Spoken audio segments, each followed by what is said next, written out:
Hey, is this thing on? Hey, I came up with a solution to the housing crisis. What kind of a crisis are we in? There's not a lot of houses on the market because people don't want to give up their ultra low interest rate. A lot of people have 3% or below. They don't want to go out and buy something new and come up with 7.5% interest on a new mortgage.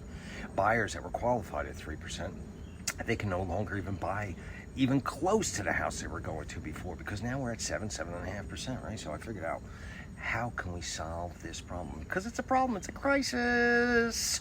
Now, this video is going to be like 3 minutes long. I may use some accents. I'm not trying to offend anyone. I don't even know where they're coming from, but they're indicating that that's somebody else asking me questions or giving me some pushback, okay? So here it is. I read this article this morning from an expert that if they gave tax incentives to landlords to sell their single-family houses, it would incentivize, I think that's the word, them to get rid of the houses and put more houses on the market.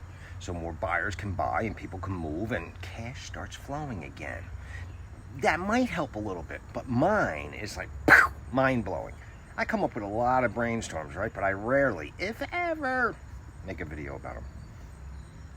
This one is good though. You ready? All right, so I'm going to be looking down every once in a while because I made some notes. So the problem is there's not a lot of inventory on the market. Like there's not a lot of people putting a house on the market for the examples that I just gave you.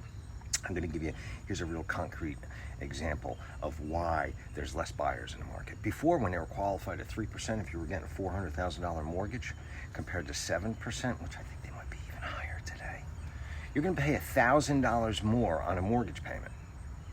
$1,000? Yeah, $1,000 on a $400,000 mortgage, and the typical house around me is way more than $400,000. So here's the solution. I'm going to use myself as an example. Let me take my existing mortgage with me to another house. Well, you can't do that, Hattie. The mortgage is attached to the property, not you. That was one of those accents.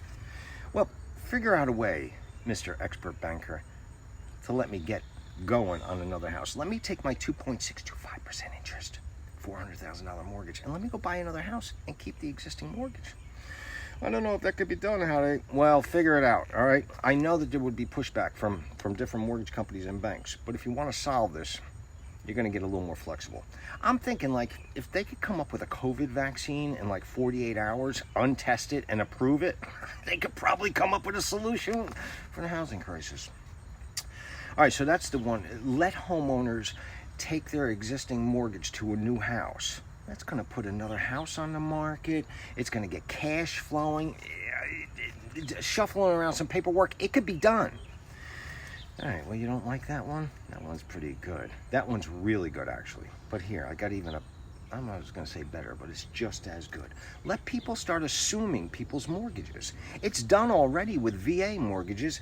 Make it more acceptable, make it more possible with conventional and FHA loans. If somebody has an underlying mortgage at 3% interest and a new buyer can assume that mortgage, sure, there's going to be paperwork and qualification processes and all that kind of stuff, but you get where I'm coming from. That how does no banker, Fannie Mae, Freddie Mac, Wells Fargo, how do none of these bankers or mortgage companies or institutions or the government come up with this solution? It just sounds like it would be so easy.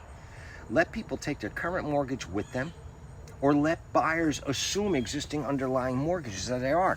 It would absolutely free up so many houses. People could start moving to where they want. Lives can get better. And I mean, it's a solution to the problem. So that is that's 4 minutes in a video, and I solved it. Oh, I got to put a date stamp on this, so this way if an expert comes up with this like a month from now and says, hey, listen, this is the solution that we've come up with to the housing crisis, you could say, hey, listen, I already saw that with Harry at 8:20 a.m. on August 10th, 2023. As a matter of fact, you should give him a kickback of 0.00001% of all mortgage transactions that occur as a result of this solution.